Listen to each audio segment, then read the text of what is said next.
আর আমাদের এই পার্কে কিন্তু মানে বিভিন্ন ধরনের সব ধরনের ফুল গাছই কিন্তু আছে, মানে এক কথায় একদম খুব সুন্দর পরিবেশ, একদম মানে প্রাকৃতিক দৃশ্য দিয়ে আর কি বানানো, মানে অন্য কোনো কিছু বা বানানো নাই, সব কিছু একদম ন্যাচারাল যেভাবে থাকে সেরকমই আর কি তৈরি করা হয়েছে। এই দেখেন এই পাশ দিয়ে কত সুন্দর টিউলিপ ফুল নাকি? হ্যাঁ হ্যাঁ, এই দেখো কি ফুলের ফুল উপর বলে, এই যে সুন্দর সুন্দর মানে বিভিন্ন কালারের এই ফুল, কিন্তু সব ধরনের কালারের হয়, বুঝতে পারলি? এই যে দেখেন, আর এই যে আমাদের পুকুর, পুকুরের ভিতরে কিন্তু সুন্দর সুন্দর ঘর আছে দুইটা, তার সাথে এই যে এই পর্যন্ত প্যাডেল বোট চালাতে পারবেন যদি কেউ প্যাডেল বোটে আসে ওঠেন। আসলে এক কথায় খুবই সুন্দর পরিবেশ।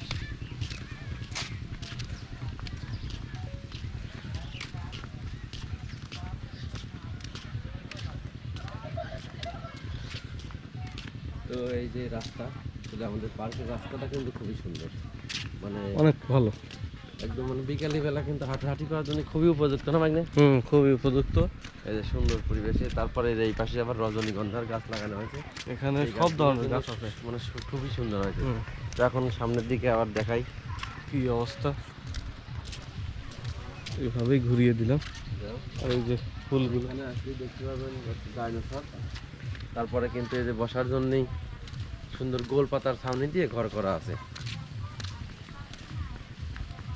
সেই সুন্দর পরিবেশ। আর এই যে ধুলা আছে এখানে একটা,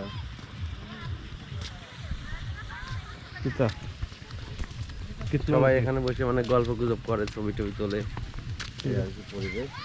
এই ফুলের গাছটার নাম কি বলো? এদিকে কিন্তু ফুল না, পাতা, পাতাই কিন্তু মানে ফুলের মতো হয়ে গেছে। আসলে গিরের নাম তো আমার জানা নাই, যদি কেউ জানেন তাহলে অবশ্যই জানাবেন। মানে ফুল গাছ, ফুল গাছ, ফুল গাছ, হ্যাঁ।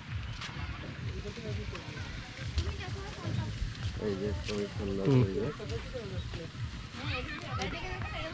তো এটা ঘর, ফুলের বাগান একটা ঘুরে আসে। চলো, তারা কাজটা শুরু করতে পারেনি এখনো ফুল গাছের নাকি? না না, ফুল গাছ মনে করো এইগুলো জারবেরা ফুল না কি বলে বলে, আর এই যে রজনীগন্ধা, রজনীগন্ধা বের হয়ে গেছে, রজনীগন্ধা আরো কিছুদিন পরে আর প্রচুর পরিমাণ রজনীগন্ধা হবে। এই যে এইদিকে সম্পূর্ণটাই রজনীগন্ধার বাগান, স্টিক। আর এই যে সামনে এই যে সুন্দর সুন্দর ফুল ফুটে আছে, এই যে দেখেন প্রচুর পরিমাণে ফুল আছে, যা দেখতে আসলে সবারই ভালো লাগবে, আর ফুল দেখতে তো আসলে সবাই ভালো লাগে, একদম ওই ঘরে ভালো লাগবে। কাজ শুরু হোক। চলো এখন ওই ঘরের দিকে যাই।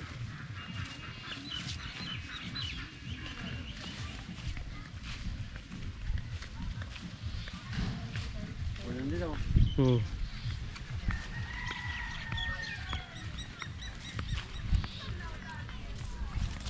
বলতে না